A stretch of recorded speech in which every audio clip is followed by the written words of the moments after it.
sandals and shorts, and surf and scuba and sand and sailing and soccer. San Diego, California.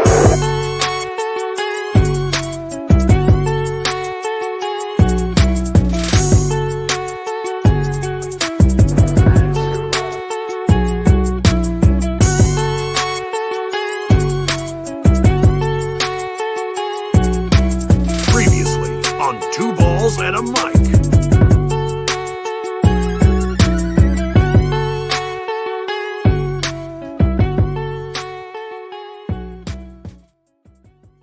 Season's greetings and welcome to Two Balls and a Mic, episode 249, one away from 250, the quarter one. We're here on a beautiful Monday in San Diego, California, with more of San Diego's #1 soccer podcast and outlet. We're going to get right into it with San Diego Wave. San Diego Wave faced a Snapdragon Snafu, a fiasco. The final game was moved over to Louisville, Kentucky, and the result of that was favorable for Wave on the last game of the season.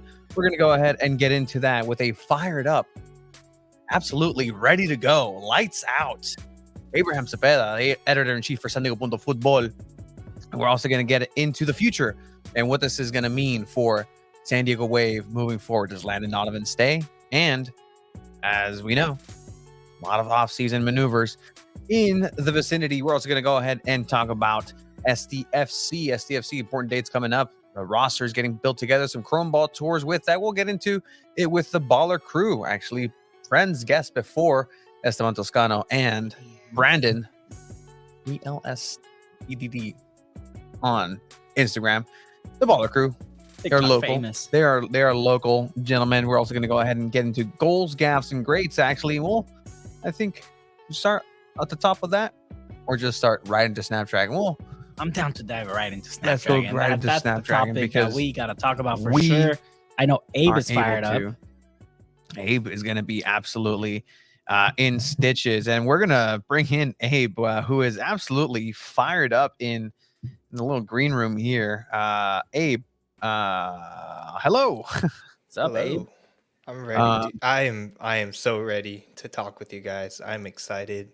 There's some important things to talk about, important questions. Just let me at it. Absolutely. Saludos de la Barra 18. I mean, Barra 18 is going to be cheering on SDFC in the same field that San Diego Wave were unable to perform for the last match of the season, the last regular home season game, as well as fan appreciation day. Just it was the culmination of a miserable season on and off the field. However, I think what else could go wrong? What else could go wrong this season in terms of NWSL play here in San Diego? But it was announced, and it came down, I believe Thursday. I don't even know. It was a emergency podcast day for myself. It was Friday. Friday. We couldn't Good join job. on Good that. job in carrying that, by the way. We got some voicemails. We activated these Two Balls and a Mic, the San Diego Football hotline. Very, very rare occasion for that. But Abe, it did come down on Friday, and with 48 hours, let's just approximate it to 48 hours to when the game was going to schedule to start at Snapdragon Stadium. Louisville, Kentucky was the eventual home of this final match. Was Wave technically the home team? Yeah, they wore their home uniform, so they were the home team. Absolutely. So with that reaction, your reaction, I gave an hour and 20 minutes. I went to the to watch the atmosphere at Front Wave Arena yesterday, and I'll get into that here in a bit. But a lot of people actually tuned into that, and it was a cathartic in a lot of different ways. However, Abe, and we'll get to you and Chiva's initial reaction to the announcement. Snapdragon is not able to hold professional soccer at it, and it's deemed an unplayable surface. Your thoughts, Abe? So just to take people behind the curtain, we've heard rumors about this on that day. We were just like, and Tony told me, and I immediately, there's no way. What are we talking about here? They're gonna move a game on Friday before a game on Sunday. That makes no sense. It's an ESPN game. There is absolutely zero chance this happens. They've played with on this field all season. How can it happen at this point in the season? Is this really going to happen? I did not believe this would happen for any second. And then it happens, and it's just complete, utter embarrassment, disappointment on behalf of San Diego. I don't want to assign blame to one specific thing, but just Snapdragon, SDSU, the Wave, Groundskeep. Like, this is just down the board embarrassing that you had to move your fan appreciation game last day of the season, 20,000 seats sold.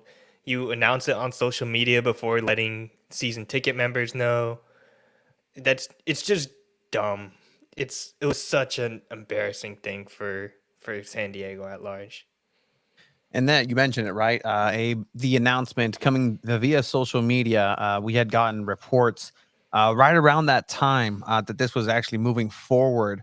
I mentioned it on Friday that it was looking like there were options being explored initially for this, and sources kind of pointed to that. That right there is already a signal that, okay, this is a little fishy, just because I get it. You may have a chance to have this move. So on the off chance that you do have to move it, you want to have a plan. You want to have somewhere where you can host this. You're going to invite at least 15,000 people to get the baseball jersey. So it's going to be a large operation. And before we get to your thoughts, Chiva, I mean, in all of this, right, there was a lot of reaction in the community, and I'd love to hear what people have to say here through Instagram, through X, through YouTube, wherever you're at, of what you think about this event that happened or didn't happen at Snapdragon because of the field. It was really coming down to the fact that this is something that everybody's been mentioning. Casey Stoney has been mentioning it throughout the season. Different opponents for the Wave have come in to discuss this, but Chiva, what do you think? Let's keep it there. Let's put some guardrails, because again, I've spoken for about an hour and a half, and I do have some more information on what actually happened and details that there's some grass talk here in a bit. I think one, I agree with Dave that this is an embarrassment to San Diego soccer as a whole. Not just soccer, like the football team has to play there too. Yeah, 100%. And it's mainly against SDSU, but shout out to San Diego Wave for putting player safety first, saying, hey, you know what, this field is unplayable. That's his point blank period. And we've been saying it. It may be safer for football, but when you have a ball rolling on the field for 90 plus minutes and, you're running a lot more than you are in a football game, it's just not safe. Different type of cleats, different everything. It's not safe for the players, and shout out to Sandy Way for that. The fact that you couldn't get something other than Louisville, more like USD, Fullerton, I know was explored as an option, but just in general, anything close by. I mean, you could have honestly hit up like Orange County and be like, hey guys, let us use your facility. We'll rent it out for the day. Well, already too, San Diego Wave is incurring just fines because of this. It's a giant operation, and again, to also put a just a little bit more crema en los tacos of this type of blemish that this day really is, right? You look beyond the game. The professional soccer players do not have to have an excuse to miss work. They had to get flown to Kentucky to work, essentially. You can't fly the security guards that count on these hours for that event in such a short notice. You can't let the line cooks, you can't let the people who, made plans to make the trip down here, because it's the last game and it's the last chance to see some of these superstars up close for a while. I know people that were traveling. I heard people that circled this last game because they flew from the Midwest to visit an employee, and that just did not happen. Like, there's so many little things on top of, like, the game didn't happen that just absolutely suck. Yeah. And to just take that moment into consideration, that this is the decision that San Diego Wave, as you mentioned, Chiba, took, because it is confirmed, and it was confirmed through our sources that was the line of thinking. San Diego Wave was the one who decided we're not going to go ahead and move forward with this. The league and WSL sent a representative in order to go ahead and check it out and test it. On the side, just I was privy to some information and some footage actually of what it looked like on the pitch. And just to give you an idea, it's looking like an absolute beach, sandy beach, wherever you want to look at it. But specifically in the 6-yard box, the small box inside of the big box or the keeper, there's a video evidence that was put in that a regular sized human being finger, went into the ground about a good 3 inches. Maybe it's a little bit of an exaggeration, but between 2 to 3 inches of depth of sand. So when I hear that Snapdragon Stadium, in their infinite wisdom, believe that while it may look a certain way, that it may look aesthetically unpleasing, that the camera is not going to go ahead and capture this, and I'm sorry about that, like it's not going to be the best. But again, here is the statement from Snapdragon themselves. We are disappointed with the National Women's Soccer League's decision to move Sunday's match from Snapdragon Stadium. You're allowed to be disappointed, period. Got it. Now, why are you disappointed? Although we recognize that the aesthetics of the field do not meet our desired expectations, cool. At least they admit that the field's been looking like shit the whole year. Absolutely like crap. And again, we have context as well. We know the people who are working hard on this, whose day job it is to get to this, but at the end of the day, it is what it is. Aesthetically, visually, it's not good. I'm sorry, they're not working hard enough. No, I'm sorry, and I I know we've had you on the podcast before, and I know. Well, it's not him. You're talking about one person. Just in general, like, whatever. Like the field looks like crap. 100%. Like, and if the field looks like crap, that means people are not doing the job correctly. And at this point, if you're Snapdragon or whatever, you're looking to hire new people, or SDSU is looking for something different. I don't know what they need to do, but to have this field look like this and not have it be safe for soccer, when there's Tom Penn, CEO of SDFC, calling it a soccer-specific stadium, that is an outright joke. Okay. Like, this is not a soccer-specific stadium because it is not safe for soccer to be played on. So when SDFC rolls around and brings in their big bucks, they need to do something about this. They need to help SDSU. I know you're renting the field out, but that is just unacceptable. Like, Messi's supposed to come and play on this field. Like, you're supposed to have some of the best players in the world, as the MLS likes to claim it, come and play on this field. I don't think so. You're supposed to host a Gold Cup tournament this summer on Snapdragon. I don't think so. You know, that's just never going to happen now. Yeah, and we're focusing on what the men can do. I think it's important to think right now, the Wave, these women have had to play on this all year. And now we've learned they've incurred 5-figure fines because of how bad this field is. It's just, that's so embarrassing. Like, you're telling me you have to pay. You're probably not even making money because how many fines they had to pay, how much revenue they're losing from moving this game. And you can't invest in protecting these women. It's disappointing, and we're expecting, it's going to be fixed when the men come in. I don't think it is, okay? It's just grass. At the end of the day, it has to grow. It's Mother Nature. They can't really handle it when there's 3 teams playing on it. It's so dumb. I don't want to put it on the individuals. Like Chiva said, I disagree. I don't want to question how hard people are working. I'm sure they're disappointed in how that looks. And if San Diego Wave really cared, they would have been saying stuff about this earlier. We've been hearing this from other coaches. Landon Donovan said it once when we asked him after a Medica game. And he said, yeah, hopefully we can change the pitch. And that's because they can't deny it at this point. Like, somebody should have done something earlier. It took the last game of the season. Like, that's insane. I do know that this being the last game of the season, it was kind of like a last straw, last ditch effort in order to get something to be noticed and be done. then they're going to change to turf. And let me tell you right At now, this turf point, is that's safer. it's safer. You can play. At You this can point, that is not even safer for safer. sure. Like you can play. Like you can have a game on the Snapdragon Stadium. Official response to this happening and being moved.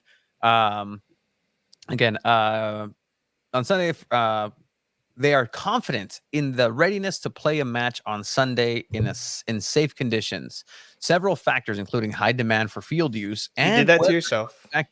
have affected the turf, but we are dedicated to investing resources, specialized expertise, and advanced technology to address these challenges going forward. All right, real quick there. If again, I am no grass expert. This is second. What they say? First, you're the journal. Hey, you're the First world problems? What are you um. secondhand experience? Yeah, What are you trying to yeah. say? I'm the second line of information, right? But essentially, the grass that is placed in Snapdragon Stadium is not the same type of grass that was laid in for last year's Snapdragon. It's the same grass that was on last year that they currently utilize at Petco Park, and it's the same grass that it's used at USD. From what my understanding, it's called Bermuda grass. Again, this is take this with a grain of grass. But this season, it was switched to some different type of grass called Kentucky Blue, and this has been confirmed through multiple sources as this kind of signaling the reason why it was so drastic from say last year. Yes, there was an uptick in events. Yes, there was an uptick in usage as Snapdragon claims. Weather was a factor. I hope they got more than 3 squeegees to squeegee the entire field next time there's precipitation or weather. But even then, as Paul was saying, because again, loyal listener, whatever happened to the extra fields of sod? And so what ended up happening is that sod, that extra field was this. It's the same grass as what's already on there, which is a different type of grass. And again, we reached out once again for comment to the company that is in charge of this, a third party company hired by Snapdragon Stadium. Their response was copy and paste this same Snapdragon statement. And So again, if there is more clarification, I'd welcome anybody who has a say in this, who is in the know about this, probably more than I do, and anybody here. But let's go ahead and talk about it, because this is something that people are going to be interested. This is the same field that has to be uprooted, taken out, replaced. That's going to have another tenant with another couple dozen games, if they're fortunate, with San Diego FC. But again, this is a dangerous situation. I will listen to the soccer experts when they tell me if it's safe to play soccer. I'm not going to listen necessarily to the stadium, the multi-purpose stadium experts, which they are. Everybody is that's what they are, about the safety of a soccer surface. So kudos to the San Diego Wave. Kudos to the NWSL for making this decision. It was not an easy decision. 48 hours notice. Front Wave Arena opened their doors for San Diego Wave in order to go ahead and do this. They have a capacity of 4,000, invited for fans as a place to go and get some interactions with a couple players and make it a watch party for that. But ultimately, like, this is an eyesore of a day occurrence for Snapdragon Stadium, for San Diego State. Yeah. San Yeah. Diego State, I just want to real quick. 619 Soccer reminded me that the Mountain West finals, Mountain West playoffs are happening in San Diego. They're playing on top of the sports deck. Yeah. The women's soccer team is not playing at the stadium built for San Diego State University. They're playing on top of a parking garage. Okay, the sports deck is cool. We've been there to watch a U.S. Open Cup game. I think it's a cool venue, but the women have to play their freaking conference finals on a parking garage. Are you kidding me? You can't have your stadium ready that's built for your sports. Is supposed to have SDSU at the top of the list. You can't have your men's and women's soccer player other than one game play at Snapdragon Stadium. That's embarrassing for SDSU. And SDSU says all the time, okay, it's the third party handling it. There was the whole story about that the Voice of San Diego did on the vendors and the fake charity with Chula Vista Fast Pitch. They did the same thing, said, hey, it's a third party, we're not involved. SDSU has problems with this stadium and this pitch. It's just completely shameful, honestly. Shameful. And I mean, what does this mean moving forward, right, for San Diego Wave? I mean, if you are already having these issues now, does this maybe make you think, hey, new ownership, how about we start looking into building our own little soccer facility elsewhere in San Diego, a 10,000, 20,000 stadium of soccer facility, right? Or, Well, hey, yeah. SDFC, let's partner up and build a 30,000 seat stadium together and do it somewhere where we can just build it. Obviously, it's going to take a while. You can build a stadium in 2 to 3 years. I guess, but like you're talking 2 or 3 years already. Like San Diego soccer doesn't have 2 or 3 years. They just don't. Like this machine is already working. It's already running. It's already on the move. And so, with that said, like there has to be a way for SDFC ownership to look to San Diego Wave ownership and say, hey, we have to go ahead and just partner here. Let's go ahead and talk this out, whether it is finding a new solution, whether it is looking elsewhere and starting that motion, or what do you have now? What do you have to work with now? Hey, you know what? San Diego State, charge us a little bit more, and that money just goes directly into a better I guess carpeting essentially. Because again, I think about this is a room. This is a classroom essentially. At the end of the day, this is a classroom. And so it's on SDSU, but again, it's on the tenants to go ahead and make a hubbub about this because people are not happy. Yeah. That's the thing. The people online, the people who are going, the people who are attending these things, they're taking screenshots of FIFA, of the generic Snapdragon Stadium that has football lines on it. It's hilarious. And it's EFC, you want to play as the Wave, you have to play at a football stadium. That's hilarious. 100%. And that's the reality moving forward. So on one side, and we'll get to San Diego Wave here, the actual game for just a quick touch. We wish we could talk about this game. I think we all agree. We wish because the game was great. It was a great game. It was the last game of the season. It was a meaningless game. You couldn't even play spoilers against Louisville because Bay FC had already won. It was 13th place or 10th place. That's what you were playing for. That's what you were playing for. And I mean, the team played good. They ended up winning this game despite having to travel to Louisville in less than 36-hour notice. I mean, Landon Donovan, we got to speak with him after the game. I think we were a little upset about that because we had media availability on Saturday for San Diego Wave. That had to get canceled because they were traveling to go to Louisville. So we didn't get a chance to get any conversations or quotes from the team beforehand, especially coming to the end of the season. So that was a little frustrating getting to talk to players. And we spoke to Jaden Shaw and Landon Donovan post game.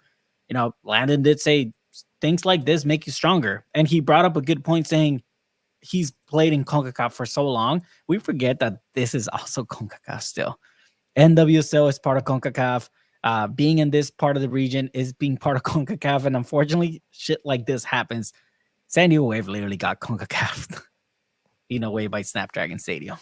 It's ridiculous. It's laughable. Landon also said, it's a fitting way to end the season. This season has been a roller coaster, more downs than ups. It's almost laughable that it ended in a way where you had to cancel your game, postpone it to go away because of the field condition. So I don't know. I mean, the game itself, yes, Wave won. They didn't end in last place. But I think now the conversation is, okay, what happens to the field moving forward? What happens with that partnership or renting out Snapdragon? And then what happens in the future of the team? Which players stay? Which players go? Does Landon stay? Landon has a new podcast that he announced with Tim Howard. That we know podcasts take a lot of your time. Yeah. Tony, I think you were confident after that post-game press conference that Landon is going to stay. Is that still the case? I mean, confident is I don't necessarily would say like, oh yeah, he's se queda, he's staying. But I think what he said is, I told Jill Ellis that I'm going to take this team to the end of the season. The end of the season is here. They haven't discussed anything further. Lana did mention that after landing, there was going to be a couple of hours, couple of days, and then reassess. He seems to like it. He seems to really enjoy it. It's, just kind of hearsay through the locker room is that there's players who absolutely love having worked with Landon and what he has to bring. But the reality is that overall, like, the team suffered through Landon and his implementation of the play style that he is involved with. We were going back and forth with a friend here, Sarache Football, the three of us as well, just kind of comparing notes. And look, I think it's pretty obvious that a defensive-minded coach is going to bring a defensive-minded play style and bring the best out of some players. Then you realize that some players don't even need to be coached Naomi Gurma. Like, she could place her anywhere and she's going to figure it out. But on the offensive side, Casey Stoney was not necessarily, performing clearly to the standard that the brass was requiring of her. Then she got fired for reasons. Didn't think that was the best move. Paul Buckle came in, had a great time. Landon Donovan comes in, offensive-minded coach. The offense has new weapons, new toys, new looks, new style. The offense improves in terms of XGs, but I mean, it's a tale of two halves. Tale of every single tale that happened this season. Like, it was. Do you both still feel like it was a mistake to fire Casey Stoney now? Abe? At that point in the season, yes, it was a mistake. When you have a coach of that caliber, you can't switch it up after poor performances. It was like 14 or 15 matches into the season, too, which does say a lot. They were on that winless streak that was tough to watch, but I think you just at that point have to write it out, have to hope eventually the goals start coming, the offense start changing, or you hire an assistant coach that's offensive minded that can help a coach like Casey Stoney, who is so awesome on defense. And Landon Donovan, I think, really changed the play style. It was much more entertaining. Obviously, the results didn't come, but I enjoyed watching it more under Landon Donovan. Yeah, and so that's not to say that that's going to continue. Did mention that this last game seemed like the culmination of almost preseason, where it starts to click for his play style as he deemed it. So this last game was definitely what that was. It was congratulations on the first preseason for the 2025. The first game for preseason for the 2025 season. That was witnessed between Louisville and Wave. Impromptu match. Great if you're a Louisville fan. Terrible if you are a San Diego Wave fan. I caught up with Shannon McMillan as well, and just it's at the Front Wave Arena, and she said it. The audio isn't necessarily the best, but You weren't expecting to she work. was not I was not expecting. I was like, oh, okay, kind of opportunity. But essentially, she also reflected that it's not been the best type of season, but she's excited to know that moving forward, the class of the players coming together. Same thing that Jaden Shaw mentioned. Like, just everybody's already checked out into the next season. Preseason is going to start for San Diego Wave in January, and that's like beginning preseason. But ultimately, that's one of the things that at this point is positive, is that it's over. It's over. I guess, but this offseason, like, how do you attract a player or a striker? Alex Morgan retired. She was your number one striker. How are you going to attract a player to come to a stadium that you have to relocate and move your games? You can't even play at your own stadium. Like, how can you attract a striker to come play for that? Or questionable coach. You don't know who the coach is going to be, okay? It's just Jill Ellis, the leadership, Camille Ashton, wasn't involved in the decision to fire Casey Stoney, which if she wasn't, that is also another dumb decision. Just dumb decisions all the way on. You're leaving yourself in a horrible position when free agency finally starts in the NWSL. You have the chance to attract a bunch of players. You're not going to, and there's no draft anymore. There's no expansion draft. There's no college draft. You're gonna have to just help these players. Say like, hey, you might tear your ACL or slip on the sand, but trust, we'll get better. There's grow lights now. It'll be okay. I agree Yeah. to an extent. I don't think the biggest reasons why players wouldn't want to come to Wave is the field. I think San Diego is still a very attractive destination for a lot of players that want to live in San Diego, obviously. But I think a lot of the off the field drama with the lawsuits or everything can turn off a lot of players as well. Saying, why would I want to go to this team that has all this going on? I'd rather just go to Gotham or go to Orlando that's doing great or something like that. Yeah. I also want to point out a comment I saw earlier about the offense was going to get better with Cascarino arriving. I think with Landon Donovan, we saw a whole different Maria Sanchez as well. Mhm. And I think that's what the tactics of an attacking minded player like a coach like Landon Donovan. I think he was able to bring out the best of players that Casey Stoney necessarily wasn't able to get the best out of. Yeah. I think Landon made the defense a lot more vulnerable in a way with Caitlin Sheridan playing so up high, especially with her making so many mistakes on the long balls or short passes or anything like that. I mean, she got a red card against America in the semifinal on the last game of the group stage that kind of cost you. You can't the give a game. goalkeeper so much freedom. Exactly, Like that. Like you just exactly. can't. Like you have to. Yeah, she came out of the 6-yard box because it was a sandbox. That's what it Unless was. your goalkeeper is there you great go. with their feet, like Maya Which she Norris, relatively and is, she's okay. and she hasn't had the best season. She hasn't had the best season. I don't think that's her forte, to be honest. I think her timing's a little off, but it's something that can definitely be worked on. I think her positioning is a lot better than her performance with the ball on her feet, but I think Landon did kind of shake up things for sure. And like Abe said, it was a lot more entertaining. I did like what Landon offered with San Diego Wave. I hope he stays. Yeah. If he stays, I am not mad at it. I think he can definitely bring this team to being a contender in a way. I mean, if all the players stay healthy, if you manage to bring a good amount of the players back, I think San Diego Wave has a solid roster, and you manage to convince a few players to join in. Even if it's not NWSL players, you can still bring talent from overseas. I mean, you brought in Cascarino, you brought in Pearl. I think that's definitely doable, and I think with Landon and that style, it can definitely work out. Chemistry, So I do yeah. hope he stays. Chemistry's being built up with Mel B. I found it interesting Cascano. after the post game, and Moore did ask Jaden Shaw if she wants Landon to stay, and she said, we just literally finished our last game. She kind of like answered without answering the question. Yeah. And I thought that was a little kind of like, okay, like if you really vibe with the coach and you really like how everything would go, a more confident answer would be yes. I want Landon to stay. I'm happy with the way things are going. So that kind of turned me off a little bit, saying, I don't think maybe the players want Landon to stay. There are implications with Landon staying as well. And it's not just or whoever stays, whoever leaves. And again, two sides of this, right? Credit to the assistant coaching team for rolling with the punches. Like at the end of the day, like they stayed throughout. Like that was the team that stayed with the players, like whoever it was, Paul Buckle, Landon, like, hey, who are the players that I'm going to be managing? Well, it's this person, this person. Okay, I need them to do this. Okay, what? All right, let's put it together. Let's help out. And then, again, they were building the plane as it was flying, and it was already flying, but it went a downward trajectory, unfortunately. But if this does mean that Landon stays, does that mean that he gets a new assistant team altogether? His choice, somebody to play up to his strength. Does he know who he wants for that?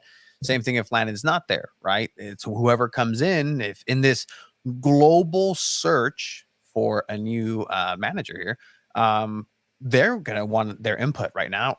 Look at the other side of the table. SDFC, Mikey Vadas just got hired head coach. His role is to fill in those assistant positions. So, yeah. I think the issue is if you say, you know what, Landon, thank you. You can go now, and you bring in a new coach. And let's say you have a bad first 3 games. It's a disaster, okay?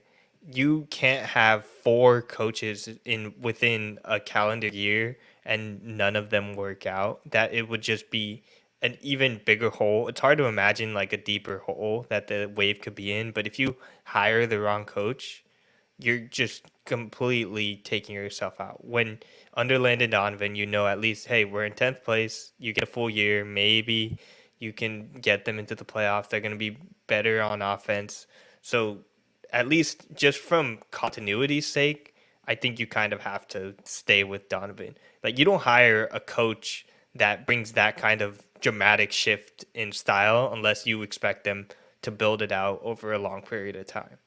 That's part of the reason why. And he's also just in San Diego. Maybe that's what it was. At the Jill end of Ellis the was day, just looking globally on the globe, Mhm. and Landon was like, "Hey, actually, I'll take it if you want." And she's like, "Okay." It's at the end of crazy. the day, you got to look at results too, and Landon didn't bring the best results either. Uh, Welcome to the world of soccer, Abe, where teams make mistakes and fire managers and hire managers. We see it with the Selección Mexicana all the time, where they get rid of a coach, they get a new one. We see it with the best teams or biggest clubs in the world that just are absolute trash, like Manchester United now, getting rid of coaches, bringing someone in. The problem at one point for a club comes from the root of it all, and then from Joe Ellis down, like there's bigger issues than it comes to just the field. A lot of that stuff ends up playing a role. Uh, we don't know what goes on behind the scenes, and we try our best to get that info for you all. But I think the problem with Wave right now is really just more outside the field issues that are affecting the players in a way. And the players are not going to come out and say, "Oh yeah, all this lawsuit stuff is definitely getting in the way of me wanting to perform out of my best." Yes, they're doing their job. They're going to be professionals and they're going to answer in the best way they can. But all that stuff does matter. All that stuff definitely impacts a club, whether you want to admit it or not. So until all that is figured out, I think San Diego Wave is definitely going to have some troubles. Yes, I completely agree. And next season, I think they make the playoffs. I'll say it right now. They'll make the playoffs. Top 8 teams. You're adding Boston. Yeah, how did we get that Wave baseball jersey giveaway?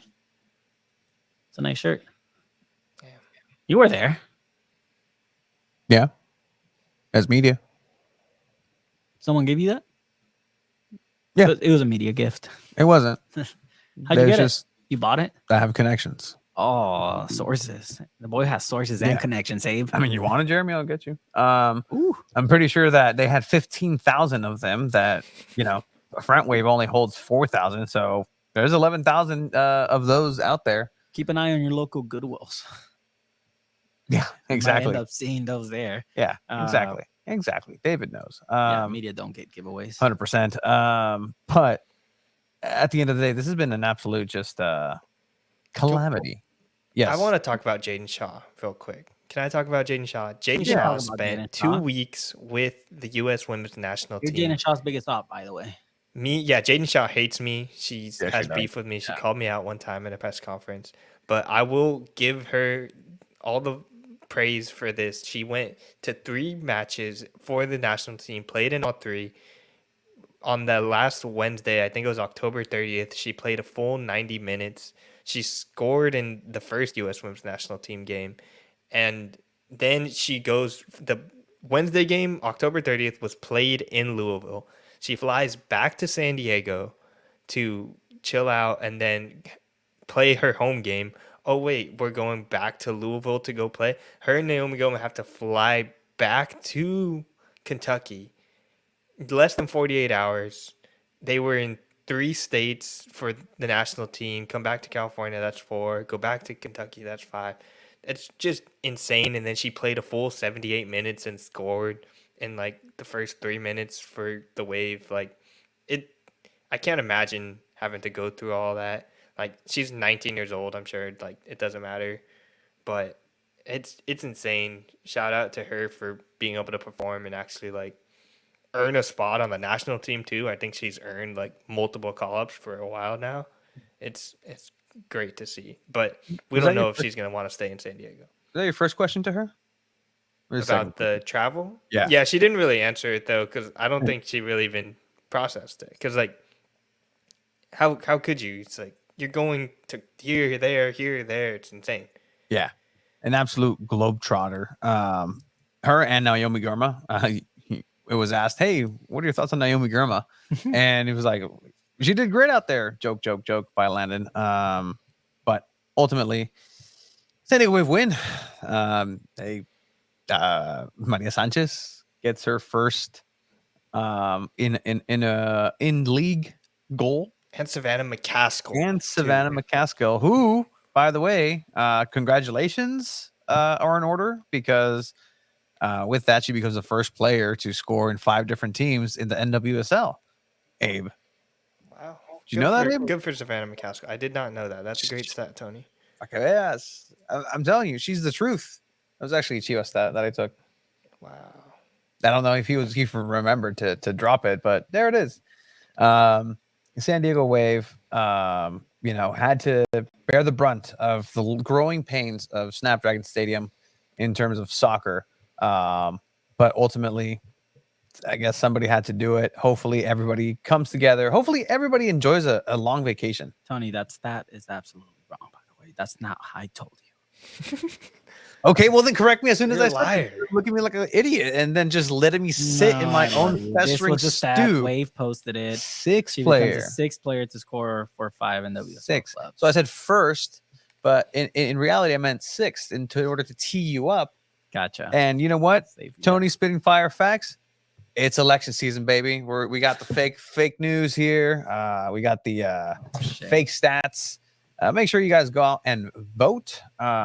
Do your due diligence, and By the way, big shout get out some to voterooskies out there. Before we kind of start moving on to our next segment, big shout out to San Diego Internacional winning yesterday, locking in a bye week for the UPSL, going straight into semifinals. They do have a U.S. Open Cup match on November 17th at home in Mission Bay High School. That is Sunday, November 17th against Chula Vista FC. Definitely go show support for the U.S. Open Cup qualifiers. San Diego Inter are 2 matches away from qualifying into the tournament. So if they win this one, they have another game. They win that, and they qualify for the tournament. So definitely big shout out to them, not just because we work for them. I will. Why didn't they play at Mission Bay High School?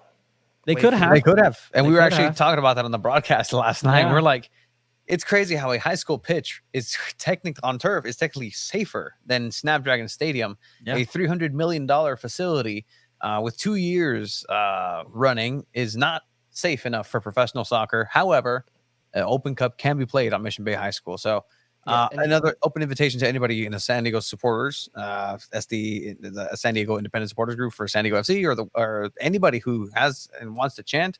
Go support local soccer and be about it. Like their name is San Diego Internacional, so all your Dale San Diego chants work, and the new ones that you guys are working on, Dago Boys. But, hey, wait, Dago Boys, wait. You know what? I'm gonna make that connection. Go out there. They allow drums. Abe, you've been doing an absolutely stellar job this entire year, and you've been the MVP or San Diego Wave coverage. You were the tweet that blew up. Sure were.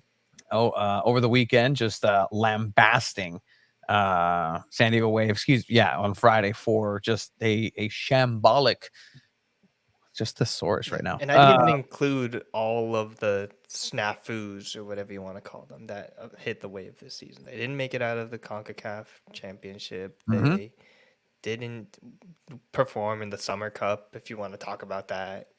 They fired their coach and then had a coach that didn't really do anything and then hired a new coach. Just complete nonsense. That first comment I'm going to address, give us the good news instead of complaining. Let's do some journalism and find solutions. Talk to grass stadiums and multi tenants.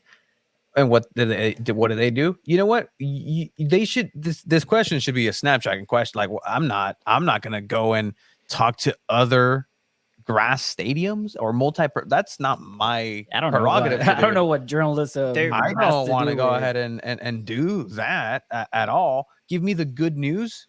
How about you give me the good? What good news is? The season is over. Like there is no good news here. Good day, sir. Like you lose. Like no fact. Charlie doesn't get the factory at the end. I'm sorry, he just doesn't. I get it when people are like, why are you always complaining? Like, what is this? This isn't journalism.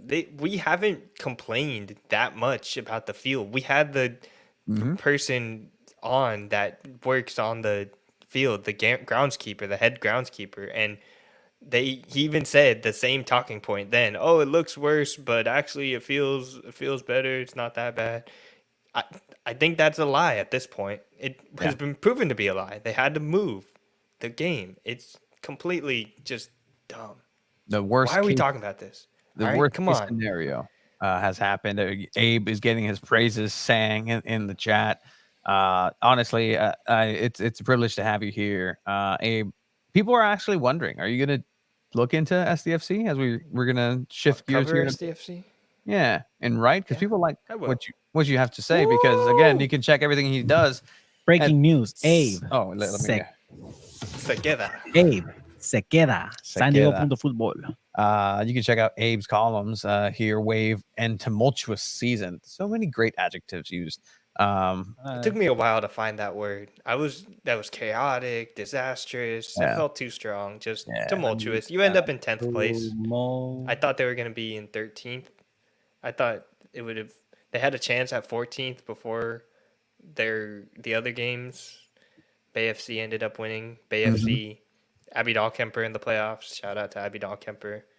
She left at the right time. She knew. She was just like, you know what? I don't want to play on this field anymore. That's Yeah. probably why. She was like, my family. I could go back and play with my family in San Francisco, but really, Camper.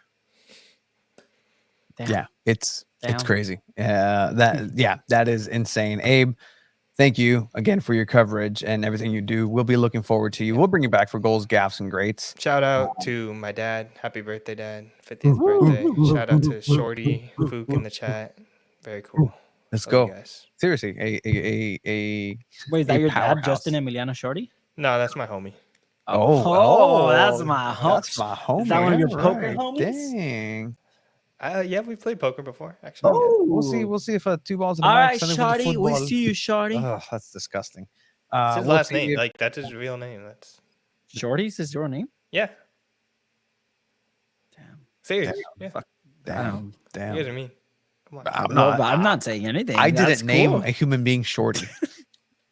That was not me.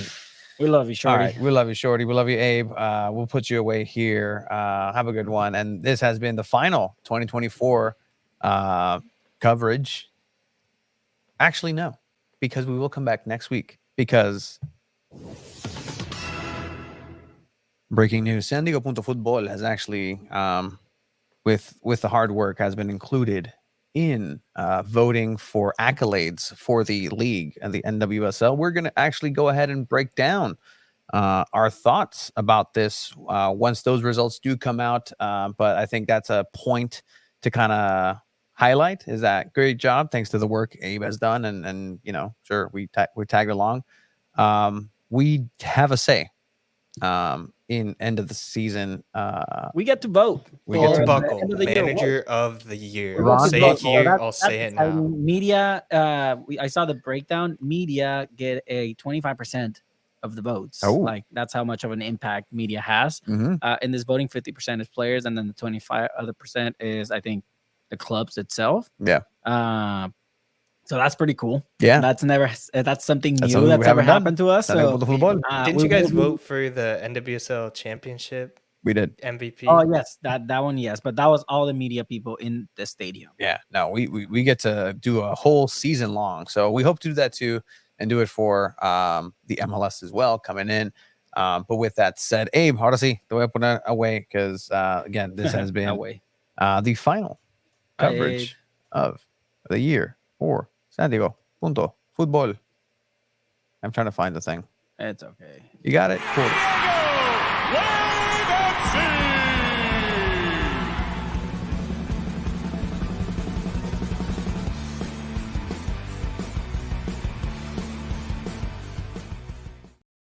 All right. Exciting things happening here in San Diego in soccer. And I'm actually going to, in a bit, when we introduce them, say, hey, how's it going?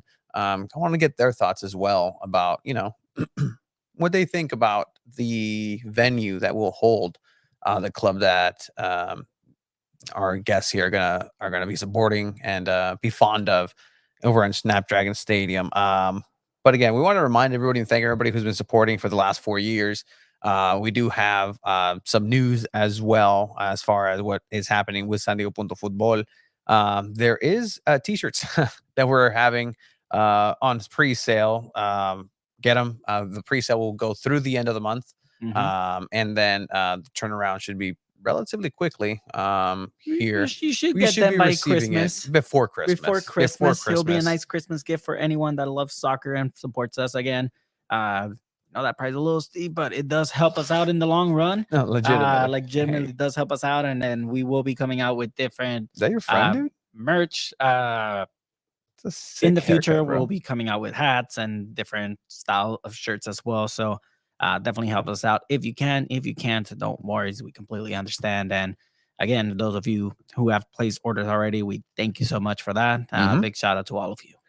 Absolutely. And so with that, we're going to go into our kind of split segment with El Zarape San Diego, where we talk to members of the community, but also into a little bit of a SDFC segment, because those two they're intertwined. Why? 100%. Because San Diego FC has been unable to say anything on terms of signing players as of recently or any actual play. But what they have been doing is being active in the community. The Chrome Ball Tour is coming to a close very soon, and it just happened in Coronado. But with that, we're going to get into our segment for SDFC / Zarape.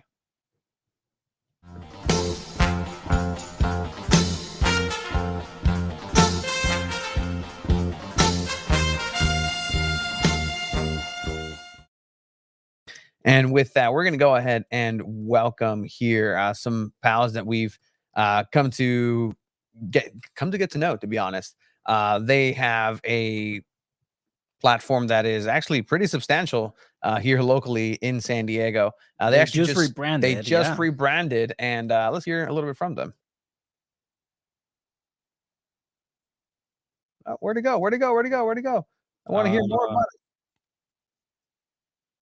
8 years of exquisite football, and we wanted to rebrand something a little bit more professional, and the phrase Baller Crew really does that for us. It's a little bit more inclusive. We're going to be doing some similar styles of content. We're going to have a little bit more challenge-based stuff with group challenges and Esteban versus me over on our YouTube channel, and we'll kind of transition that over here on our Instagram as well. But in terms of the name and the brand, everything has transitioned just a little bit, making it a little bit more inclusive for everybody. Guys, we're super. And with that, we're going to hear from both of them. So we're going to go ahead and bring them on. We're going to bring on Esteban and Brandon. Esteban, is this way? Oh, no, I don't know if Esteban's here. Esteban's here. Yeah, he's in. All right. What's up, boys? How's it going? Yo. Hello. What's good? Esteban, I think your camera's not working. Oh, no. Guapo. Let me see you. Here, we're going to put you away, and we're going to talk to the real deal here. Brandon, as a fellow goalkeeper, no, just start that boom right off. But we heard from you here, and let me see if have Esteban rejoin on his side of things. But welcome back. You know, obviously we've had the privilege of having you gentlemen on. You are now rebranding into BLRCRW, the Baller Crew. And so could you tell us a little bit more about this and what the experience has been so far in partnering with a lot of SDFC stuff and just living the dream? Like you guys are living the dream, dude. Yeah. Well, thank you guys. First off, first time ever on the podcast. So for me, this is awesome. Been watching you guys for a while. But yeah, Esteban and I started actually I started it like, I don't know, I think I was like 14, a YouTube channel, Exquisite Football, a long time ago. And Esteban hopped in. This is kind of how we met, Esteban and I. I was on JV and Esteban would come to our practices because I was with his brother at our high school team. So we just started making videos there. But through time, we kind of thought Exquisite Football, you know, it's a great name. It's a little specific. I don't know if it's too specific on exactly what we want. So we kind of went a little more broad. We thought Baller Crew. I know 433 used to do something called Baller, but they kind of abandoned that. So we wanted to just jump on it. No one really has anything to do with this name anymore. I don't think his camera still works either. No. It's all good. We know what it looks like here. We can get visuals as well, which is a-okay. That was too. Can you guys hear me? Oh, we yeah, can we hear can you. hear you. Totally fine. Okay. Yeah. So essentially, the page, it does our old page, we used to do like reviews. We used to do a bunch of stuff. This is a more kind of group challenge type stuff. So like this one you see here, like it's a lot of group soccer challenges. We'll do a lot of versus stuff. So our YouTube does a lot of like Esteban versus me, or that picture there was me versus striker at SDSU. So we have a lot of soccer based fun, like group style challenges rather than individualistic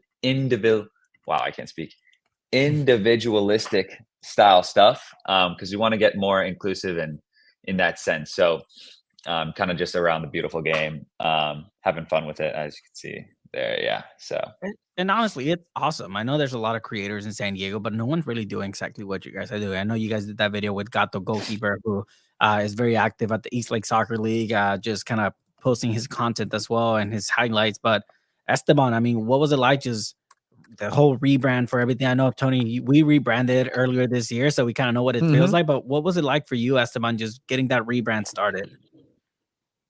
Yeah, rebranded. We've been talking about it for like a lot of months now. And we just wanted something new, something fresh, something more professional. I mean, Exquisite Football was, yeah, it had a good ring to it, but we just wanted something different, something that is not just like local but global. Like Dude Perfect, F2, like it just rolls off the tongue, and Baller Crew does that for us. And yeah, we're excited about it, and the monograms and the logos that we got were really cool. So we're really excited about it. But yeah. No, and again, like you guys are the ones that are really, pioneering this here locally in San Diego, as we mentioned. Like you guys, are getting out there, and the fact with being the only ones who are doing it at such a level, which again, I will mention, there was a video at some point where a slightly heavier, ever so slightly, Dog, Tony, you were awful on that video. That's why it never made it. don't talk to my teammate like that. Yeah, no, Come on. Absolute shit show from me. I'm sorry, Brandon. I dragged you down on that. But guess what? Like, I'm down for some revenge. Let's get it. Let's get it. And he lost really he lost over 100 pounds. That was The real reason why that video never came out is because I don't know. I don't want to blame anyone. It was probably me. But the tripod, the video looks like that. Like it's just slanted, and it's. I mean, I would totally upload it. I had some good goals in there, but it just we got to put out a good product, and it was just totally messed up. So we can set that up. Yeah, no, you were so heavy that you stumping on the ground tilted the tripod. No, that's exactly what happened. To just give you some insight though of like what a level 10 like fat ass I was that day. It was a breakfast of, man, like I'm pretty hungover. I need some birria in my life, and like I went and got an orden of birria. For those of you who are not in the know, that's like 3 days worth of calories in a soup. And then I went to do that. So that was not the brightest of things for me to do. Yeah. Either way, I absolutely suck, but I need to run that back at some point. But gentlemen, I believe you are also ambassadors for San Diego FC. Embajadores. Correct? How is that going for you all? I know you were all at the Chrome Ball Tour in Coronado. What's that experience been like for the both of you so far? Brandon, you can start right now. Oh, okay. Yeah, it's pretty. I've just been first besides the ambassador program. I mean, my entire life, I've wanted us to have like the top league, top team. Like this is just what we strive for with Soccer City, with the Fall of the Loyal. Like I've just wanted an MLS team my whole life, and this is it. Like actually today, I went with my parents. They did a season ticket tour at the stadium. So I was like 2 hours ago. I was at Snapdragon. So this is something that I've just been waiting for my whole life. And I do think the Chrome Ball Tour is probably one of the best ways that they can get into the community. And I like, they could have, it seems like it was kind of location based, how they like kind of came down the coast, but it's kind of been random. They started at the one where the 18 Threads is, they went to Santee, then they went up. So I like how they've kind of been able to hit a bunch of certain different demographics. Now recently in Coronado, where Esteban and I have grown up. I think it's been really cool. At this last Chrome Ball Tour stop, they did a clinic with Right to Dream coaches, which is something that was not at any of the other ones before, with the one in Chula Vista getting, what was it, the Lucha Libre stuff, just like being able to do certain things. I wish for Coronado, that was great that we did something for the little kids, but like Lucha Libre for the Chula Vista thing, I would have loved if we did something at the beach, to get like our beach town vibe type of thing. And I don't know if it was like Encinitas. I wasn't at one of them, but I remember they were going to do like some beach soccer type stuff. So I think it's been really cool so far. But yeah, that's my thoughts on it, on the Chrome Ball tour specifically. But Esteban, if you want to say any words on it. On the Chrome Ball tour, no, it's been great.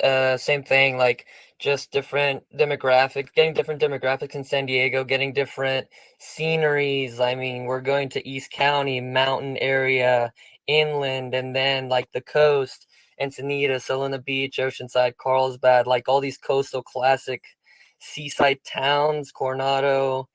Just getting different vibes and different people and different cultures and different everything, but it's still San Diego. So it's really cool to see that. And then for the ambassador group, it's just great representing as much as possible, whether that's collaborating with their socials or collaborating with supporters or anything like that. Just representing the city. Like, we've been waiting for this for years, and just to now that it's here, just to take as many opportunities and advantages as possible to create content and really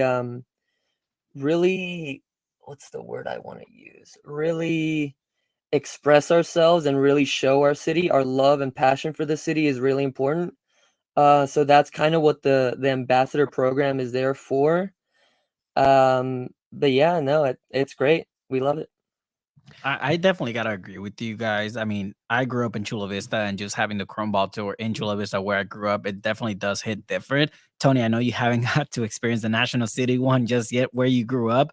I think that's happening this month, if I'm not mistaken. But I know it's gotten pushed back a little bit, and obviously, like other Chrome Ball tours, they've gotten pushed back as well. But yeah, no, I mean, just definitely experience something that big in your community does feel a lot differently, and it feels nice. I am a little jealous because I wish I could go into these things without like the media lens of, oh, they could have done this, they could have done that, and just kind of like enjoy it as a fan. But I mean, then of the day, Tony, you're gonna get to enjoy National City coming up. Yeah, we'll see what they do. I mean, No, but I totally agree with you on that. Yeah. Like, I want to always be positive about it, but like I've let them know, because Esteban and I have played in two of them. Mhm. Don't want to get into our results because we totally didn't lose in the first round in both. But Same. I straight up told them, like, hey, the fields you guys picked, like, these could have caused like a lot of injuries. Like, these are really bad fields, and they've worked on that. Like the Encinitas one, some of the best grass I've ever seen. The Coronado one, much better than the Santee one. The Santee one was like horrible grass. So That one was dangerous. Yeah. Dangerous. like genuinely dangerous. So Worse than Snapdragon. we try. Yeah. I was just there. It's yeah. Try to be positive. Okay, next question. How did that field look? Honestly, like, in terms of like I'm not going to complain. I could definitely hit a lawn ball on it, but I think there, like I put it on my story. So if you want to see a live view, you can check out my story and you'll see it. But it looks fine, except there's so many brown patches. Like, why? Like, because I can't actually see, like, I couldn't tell, like, if there's like undulations in it per se. Ooh, But- undulations. Hell yeah. Yeah, it's Yeah, no, let me see if I don't can know. I wasn't like super critical of it, but I know it's been a huge talking point. Like, it is crazy. So it Pretty big seemed, talking point, yeah. yeah. Okay. Hey, there he is again. Oh, there we are. Yeah. So All I mean, right. it doesn't look terrible, Mm-hmm. but Yeah, it's not that bad. That's what Snapdragon also said. that's true. Certain soccer team Not music that for- bad shouldn't be the standard, though. So what is that Yeah, like? Again, like that's this is the real supporter, and Estim, I'll start with you, right? Like, what is this thought process of now you have this team that you're saying major league, and you've always wanted this whole life here in San Diego, but if they are to not have the highest standard of pitch, as you guys are saying, right? Like sometimes you got to give that feedback, and it's not comfortable to give feedback. I think this is one of those situations, but what does this make you feel in terms of like your team is going to play on here in months away, weeks, if you really do that to sort of math, like baby math. How old's your boy? Oh, he's 35 weeks. Like, no, give me months. But what does this make you feel in terms of like, hey, this is what's coming down the pipeline? Like, does this concern you, or what's going through your mind? To be honest, yeah, a little bit. When I heard the news that Snapdragon was not able, and the league, the NWSL, did not want the players to play in San Diego Wave FC, for their players, which I understand. It's sad, and it's disappointing more than anything. Like the ripple effects and the butterfly effects that happen because you cancel a game, move a game, is just like that's just crazy. You just deprived San Diego of soccer because we weren't taking care of our field, and it's just sad, like straight up, I think, and very disappointing. Brandon? Yeah, I mean, the first thing I thought of when I saw that was San Diego FC hasn't even played there yet. Like, we're not even thinking about the fact that there's going to be another team playing on there. And sure, like the SDSU football team won't be, well, actually, I don't know the exact overlap on that, but there probably will be a time when, given San Diego FC is playing, there's going to be another team on that field. And it's just not something you want to think about. I mean, the worst thing, I think that personally, they handled it, not San Diego Wave, but like the league shouldn't have played there, because the worst thing you want is Chucky Lozano, first game, knock on wood right now, he gets injured because of our field. You like, why would we ever take that risk? So I think something's got to change in that sense, because this is something that is like the last thing you should worry about. We should not be worrying about the condition of our field. We should be worrying about how many fans we want to get in the stadium and how good our team's going to play in our first game. We don't want to have to worry about our brown grass on the field, I think Yeah, it's part of wild. it It's too, wild. I think part of it coming into MLS, at least this past season and the next season, what a lot of teams are looking for in fans is having a home game against Inter Miami, right? And there has been times where Messi says, "I don't want to go play on that field because I don't like playing on turf. I don't like playing on this." He sees Snapdragon and says, "I'm not going to go play on a dirt field." So I think that would also be a big missed opportunity for San Diego in general to host a game where Messi can potentially play in, right? So I know it's not what a lot of soccer diehard fans want to hear, but at the end of the day, it's a big deal having Messi come to town. Look, man, it's a missed opportunity for Baller Crew to have Messi on a challenge. 100%. 100%. And just hit him with 100%. the You already ball. know. Do the water bottle spin challenge. But Rumors of Neymar potentially going to Inter Miami too, by the way. So yeah. Well, he just got injured again, so we'll see where that leads. I did hear actually a name out there, just like a tap. Hey, like with Marcelo, and I'm just like, what? Why? Like, sure, great. But you mean Marcelo, the player who got released from Fluminense? I was about to say that. Didn't he just get released? correct. Yeah, he just got his contract terminated for Correct. telling the coach, "I'm not doing what you're telling me to do." Yeah. Correct. I don't know that you is- want that. That is the one. But I don't know if Mikey Vadas will have that option. But gentlemen, you've interacted with Mikey Vadas. Have you spoken to him? Have you seen him across some of these events? I know you guys are out and about. Esteban, you're in the coaching thing too, right? I know Yeah. they invite local soccer coaches in the area to kind of like do some clinics too, right?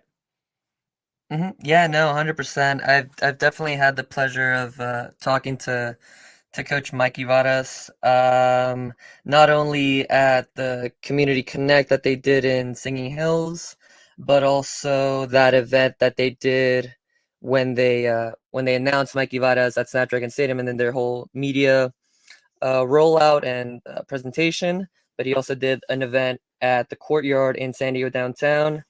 And it was pretty cool. It was a pretty good. He was just like with the locals, with the Dago boys, the Chavos, like all of them. It was really good. But more to the coaching at the Community Connect, I had the pleasure of just see how his mind works and how he prepares players and how an academy player can get ready for the first team. I was just very curious of just things that they have and just statistics that they keep and just different things like that. Like he has like a scale where it's like a letter grading system where it's like an A obviously is like the best, a D is not so good, but those changes are pretty drastic. It could be emotional, it could be fatigue, an injury, or it could be the technical side, the tactical side, physicality, social, like all those things to consider, and just had those conversations with him, and he seems pretty approachable, to be honest, at that event that I went to. Yeah, no, it was good. Brandon, does it excite you to have a coach who may not be a household name like Mikey Varas, but has that experience with the youth? Right to Dream is attached to the hip of this institution. Does this give you hope to have success in the MLS? Is this exciting for you long term, or are you that type of supporter, just fan, or just soccer player that's like, I need results now. Like I need to hit the ground running, and if not, I'm not going to be happy about it. Yeah, I mean, I know like everyone was like, "Oh, let's get Klopp, let's get all these like big names," and that's like not. I don't think that's like a great idea. Those are coaches that have established crazy pedigrees and stuff. But I think when it comes to like a new club, wasn't it? Is it St. Louis? They did. They're pretty Yeah. recent. Did they? I know they've played pretty well in their first season, but not every club starts off super well, and it's. I mean, it's a long process. Like, not everything's going to click right away, and I like to think I haven't actually gotten the chance to meet Varas, but I like thinking of this as a long term project. He's our first coach, first time, so let's kind of just think of the future. For the ups and downs, I'm here for it, and I like the fact that this right to dream and youth academy is at the heart of kind of at the heart of his mindset. So we have essentially nothing to lose in the first season. We're the first team. We can come out and we can do crazy numbers, or we can just start building for the future. So I honestly, I'm kind of just like an open book in this sense. I'm not expecting like, oh, we need to come out and just smash teams. And I know that's a super unrealistic um, expectation that a lot of people have. Like, oh, we better play super good. Like, I think this is a long-term project. It's our first season as an MLS team. Like, let's just build for the future and just see where it takes us. All these teams in Europe, I was listening. That's more of an NFL thing, but Detroit Lions, like out of nowhere, they've been building it up, and now their team is killing it. So it's a long-term thing for me. It is definitely a long-term project, and it's a very ambitious project, whichever way you look at it. Look, man, you definitely don't want to be the Lions of the MLS. Well, not yet. Not 1 in 16 lines, or 1 in whatever that season was. But there is hope that this match will be a match made in heaven, with Mikey Varas, with Tyler Heaps, with the analytics side of things. And that's, we've reached out to the club, and we're waiting for that to happen. Hey, you guys should put some pressure, not you, Brandon, or Esteban, but just everybody who's watching and listening, that you want to hear Mikey Varas, because that's the questions that I would have. Like, how do you identify the modern football player? Because he's not looking at the modern football player now. He's creating the future football player. Like, he's looking at players and has the experience to look at players that are going to influence the way soccer looks like in the next 10 years. Right now, he can identify the talent. He can identify who he has and then build upon that. But ultimately, he has the experience to develop a player a certain way. And once he kind of goes in line with Right to Dream, it's going to be interesting to see how that marriage of the Right to Dream system and his philosophy in soccer kind of come together. But will he have enough time to do that? Like, if he comes out year 1, year 2, and people are calling for his job, he's on the hot seat, and that's just a reality of the sport, right? Again, look at Casey Stoney. Like you never thought that she was going to be gone over on Waves with such panache in the way that she went. Um, but Brandon Esteban, to kind of bring it back here, right? What excites you more about San Diego FC and the players? More importantly, like obviously Chucky Lozano is a giant star, but who else are you interested in seeing from the six that are out there and are officially part of SDFC? I think someone that's going to be a very key part of this team is going to be Yepe Sverskov. He's a center defensive mid, so I feel like he's going to get the ball a lot. So he's going to set the tempo, and I just want to see. I just want to imagine a Martin on steroids, just like insane player, like that same like checking his shoulder every single time and just pinging balls like it's nothing. So I want to see Yepe just be that leader in the midfield, and obviously Chucky. Very excited. But yeah, more than the six that we have, I think Yepe and Chucky are very exciting. For me, it's probably not the most popular thing to say, but I'm excited to see how they get Duran involved. I love the play of sending him over to Northland. I have always thought. I remember Tony, you brought this up a few. I mean, I think it was during our first three signings before they had added the other two recent ones. But it was like, is this just a marketing play to sign, a local kid? Mhm. And I want to say it's not. I really hope it's not, and I want to see how they can get him involved. Having him played for Loyal, now having him played with the team that's linked to the Right to Dream. I'm super excited for that. And other than Duran, obviously, I'm excited for Lozano. See how that works out. I remember Chiva was talking about he could be top 5 potential in the MLS, player of the season in MLS. So I'm excited. And I'm very excited for the draft. I'm very excited to see what we get out of that. And maybe some local SDSU talent, per se, that we take, because we still have, essentially like 16, 17 weeks.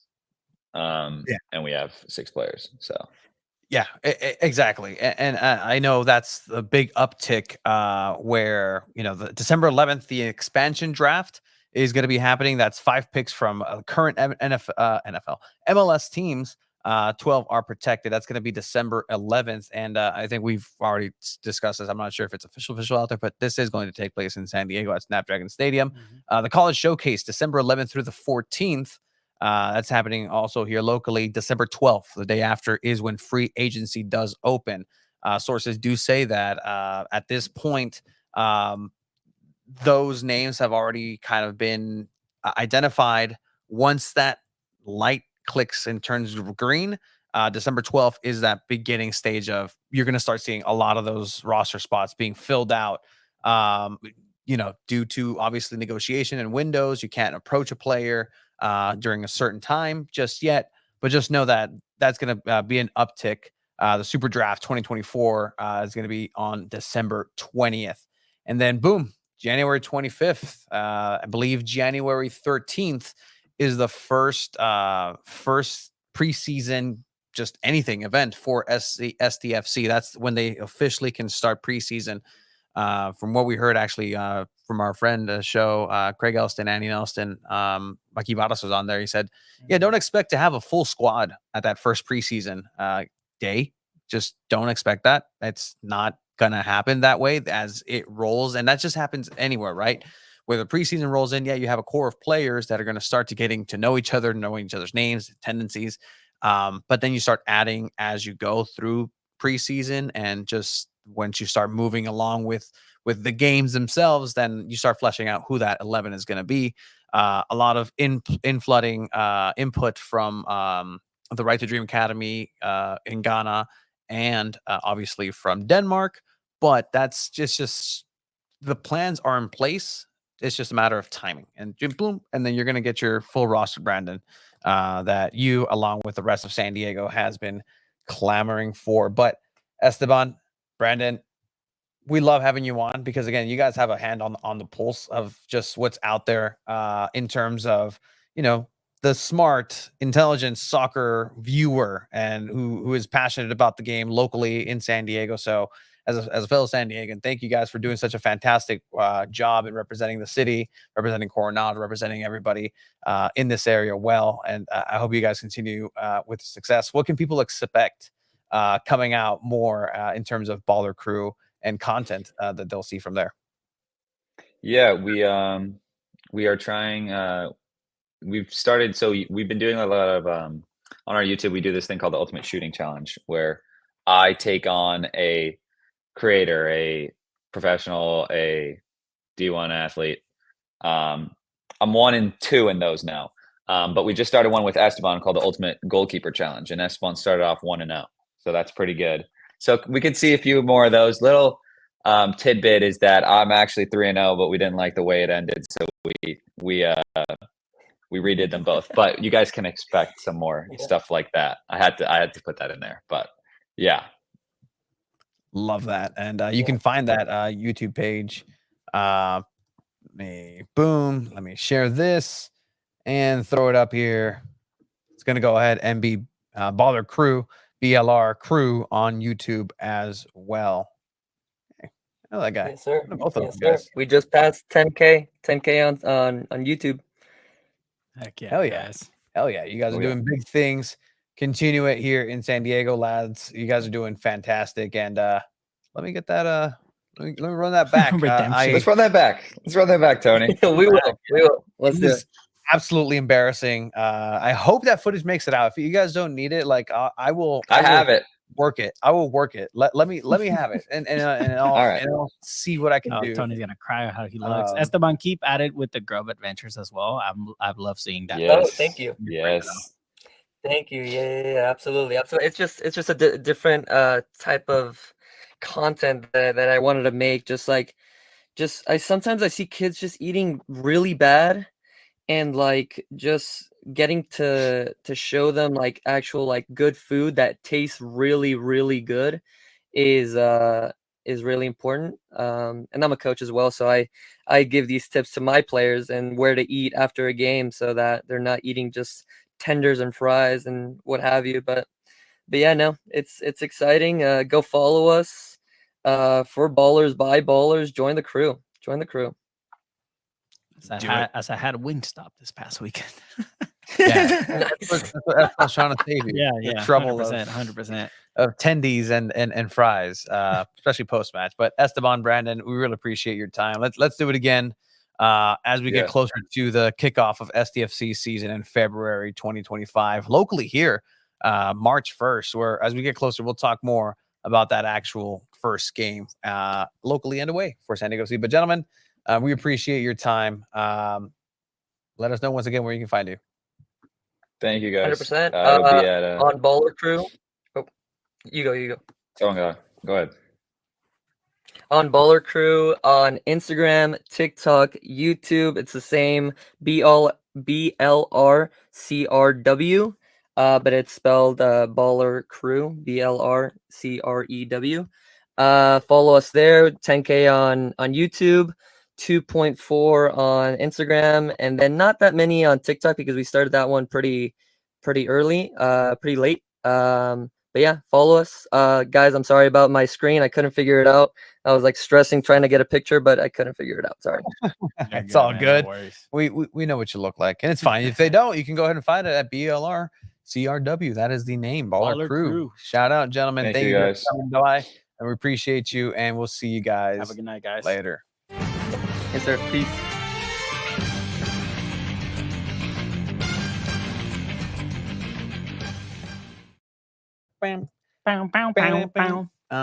Season's greetings to everybody who's They're great guys. working on again, like things that have been here before. before. Son los professional morros soccer. haciendo content bien chingón, la neta. Yeah, no, Like, they it's fucking do- dope. they Good do shit, guys. Great stuff. Let's bring A Bag. Nah.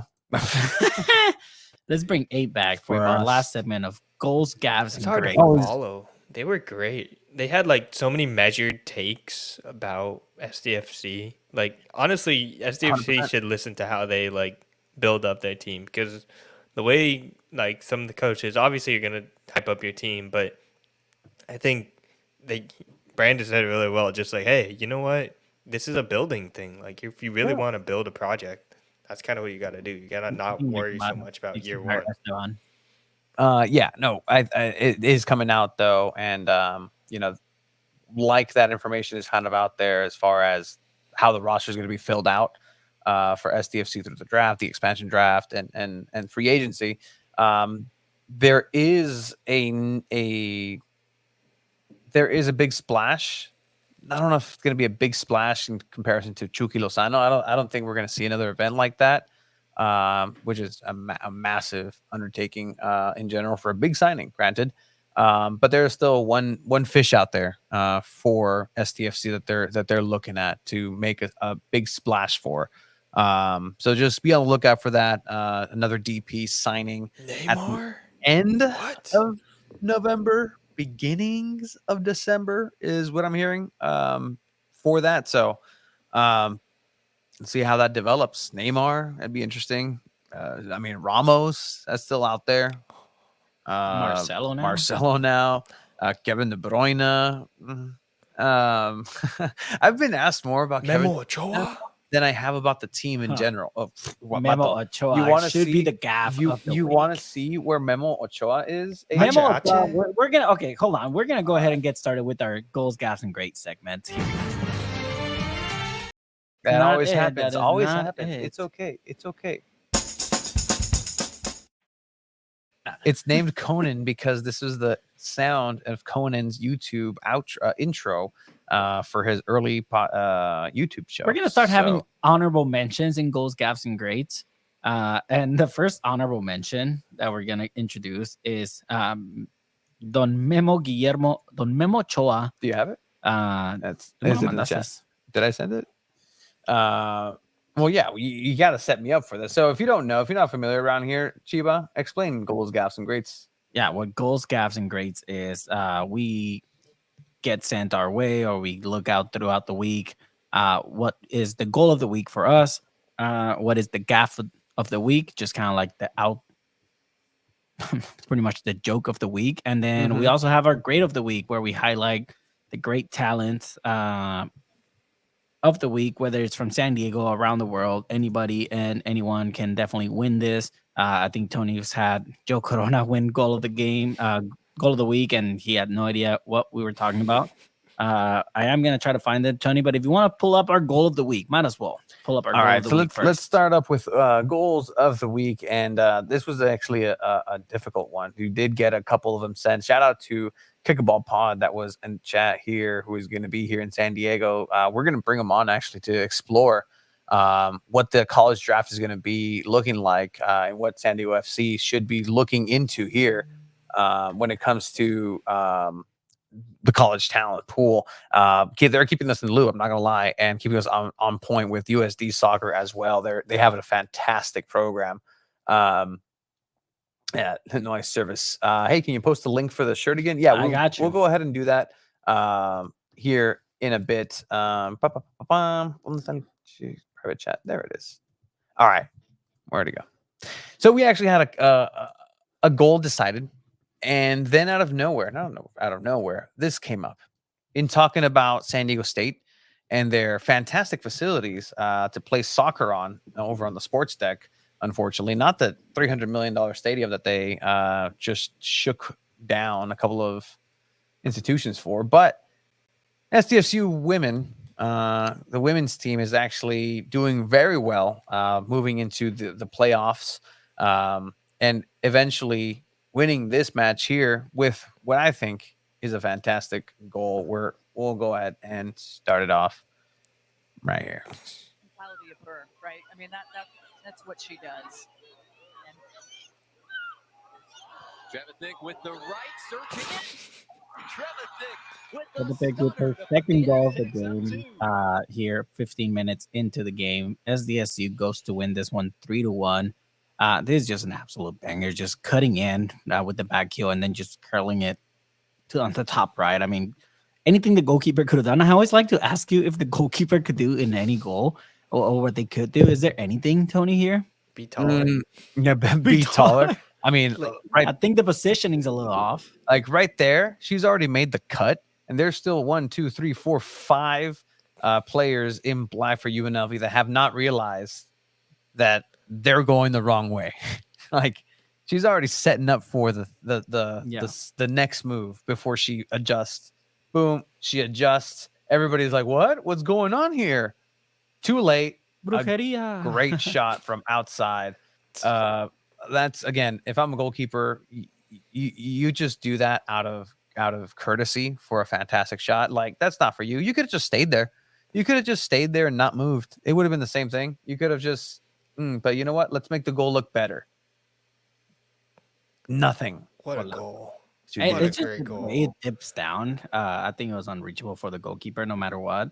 I mean, again, SDSU goes on to win this one 3-1.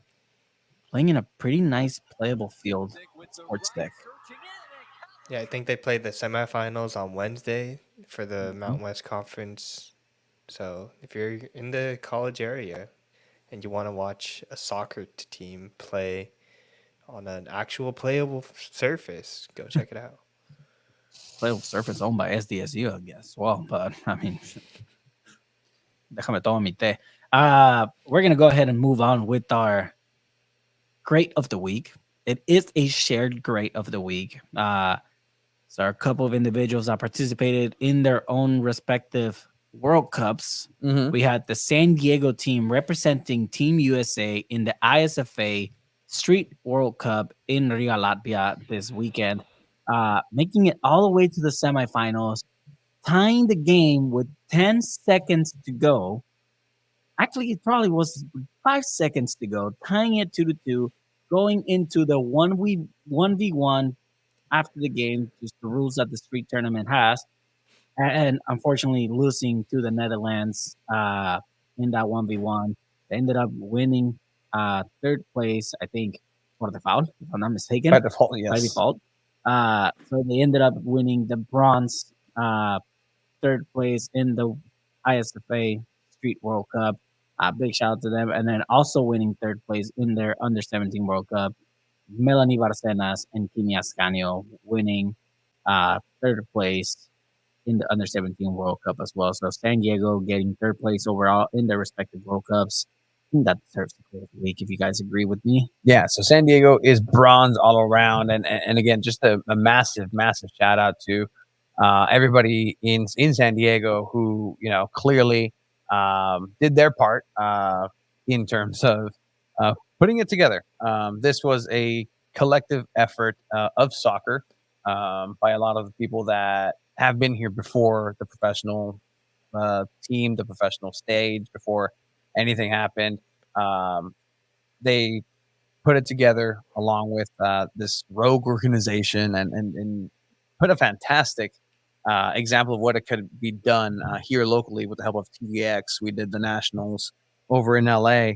SDFC's team, which essentially they entered with a team for the tournament in real true fashion for what their ambitions are in this area. They say, we're going to bring down this whole region together with soccer. They really did, because the individuals are of dual nationality and they reside and some of them in Tijuana and were brought over. But again, that's the representation of the reality of this area, the Tijuana, San Diego area. That's what it is. They didn't lose a game up until the last game. And that's here in San Diego in the regionals. They didn't lose in LA. They didn't lose in the group stage. They won all the way up until the last second. Literally a golden goal by the Netherlands, who ended up winning the World Cup. They were first place. So a lot to be proud from. Technically, did they lose or was it a draw and they advanced on the golden goal? Okay. It was technically a draw. So they're undefeated. That's awesome. Yeah, they are undefeated. They lost on the 1v1 in this case, but they did end up losing that game and they ended up getting third place. But I mean, big shout out to these guys from the Tijuana, San Diego area representing Team USA in Riga, Latvia. I know a lot of other people make the trip as well. So Big shout out to Paul Nathan, Naku, just making the trip, and Tony. just Tony, everyone that is involved with street soccer here in San Diego. Putting if you really think about it, San Diego is top 4, top 3 street soccer in the world. Yeah, that's what this represents, That's what it and is. that's what San Diego is. And I mean, to put San Diego's name in a global scale like this, at least with street soccer, that's just phenomenal work from you all. Shout out. So yeah, they are the greats of the week. San Diego, again, just bronze all around.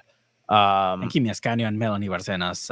Barcenas killed it this World Cup, getting a couple goals as well. Same with Kimi Ascanio. And I mean, it wasn't enough to get to the final, but again, representing San Diego with San Diego Wave in this Under-17 World Cup, and just getting that gold, getting that bronze means a lot as well. And it's just an experience. We've seen so many great talents on both the women's and the men's side in Under-17 World Cups come out, and like Carlos Vela, Giovanni Dos Santos, like especially in the Mexican side. So I mean, this is just kind of like what the future can look like for San Diego Wave with these players as well. Yeah, and Jaden Rodriguez, I believe, San Diego Yes, Surf. As yes, well. that's right. So shout out to her. A lot of local talent, soccer representing in San Diego across the soccer verse. Just catch up here. It's a $300 million soccer specific stadium that they can't play soccer on. That is absolutely correct. But you can play soccer over on the sports deck. Sure can. Over there. So with that has been our final segment here of Gold. We do a gaff. Our gaff. Tony. Come on. Our Tony, gaff. you're the gaff, Tony. You're You the know gaff what? for that. You're the gaff. Wah, wah, wah. The gaff is no secret. It is Snapdragon for not having a field that is safe to play for a professional soccer game. That's just kind of like a gimme. Snapdragon, please do a better job at having the field up to the quality that it needs to be. Again, the season is over for San Diego Wave, so you have the whole off season to kind of get it back on track. And I don't know if football season is still going for college, but I mean, if they get to play on it, for sure.